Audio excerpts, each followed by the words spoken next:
Hi, my name is Reid. Thanks very much for tuning into the LogicLab Whiteboard Series Installment 2. And in this installment, we're going to talk a little bit about the frequently asked questions we hear from the media side of the business. So if you watched Installment 1, you know that LogicLab is really a matchmaker between advertisers and their media choices. And we do that using some predictive modeling.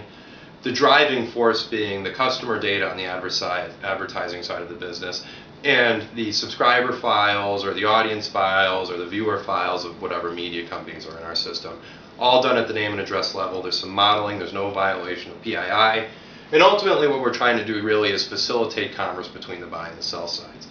So to get right into really what we're hearing from the media sides, one of the most common questions I hear when I'm out talking to media companies about inputting their data into our system is really what happens when I come in and live in your system and advertisers come through that system and approach me based on this analytic recommendation, and I've already had a conversation somewhere in the past or a relationship somewhere in the past with whatever advertiser that's moving through the system at any given time.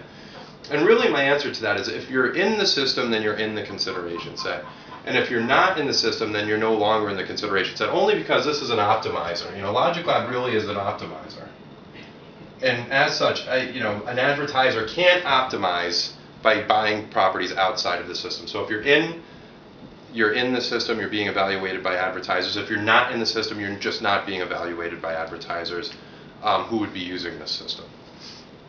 Second, another really common question I hear when I'm out there talking to media companies is will I maintain, even though I'm in this system, does that obligate me in any way to advertisers and specific pricing and specific types of creative? And the answer to that really is no.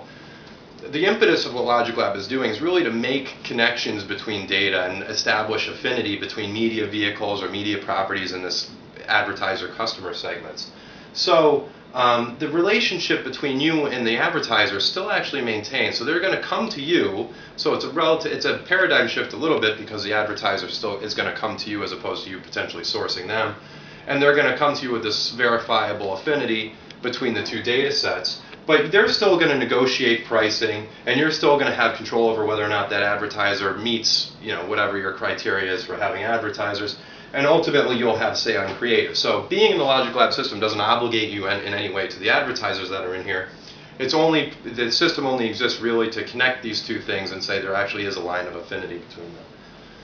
Big question I hear is cost. And so the cost is a little more complex only because really LogicLab is a pay-per-performance system.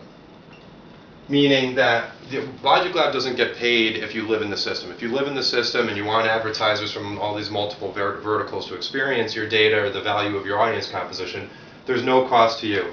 The only way LogicLab gets paid from the media perspective is if there's a gross buy based on our analytic recommendation and we have a negotiable rate as pertains to that relationship. So the only way we get paid is if you actually make money as a result of the relationship with LogicLab. Finally, data security, and as I'm sure there's a lot of you out there are watching this and you're thinking about the value of your data and what you've done to, the money you've spent to accumulate that data, whether it be subscribers or viewers, et cetera, et cetera. Data security is paramount to us as well, and so that's where our relationship with our parent company, Merkle, really comes into play. Merkle houses many databases of large U.S. national brands, and ultimately, because we go through that process, we've gone through a really highly regimented security protocol to make sure we're actually capable of securing and storing that data. And so by proxy, we have that same data, those data control measures in LogicLab. So what I can say to you is if you do have questions about data security and the fact that we manage these might not be enough information for you, I have all sorts of documentation that I can provide in terms of the certifications we carry, and also if that's not enough, I could certainly put you in touch with our head of data security. So that is the end of the Whiteboard Series Installment 2. My name is Reid. Thanks very much for tuning in, and we look forward to hearing from you.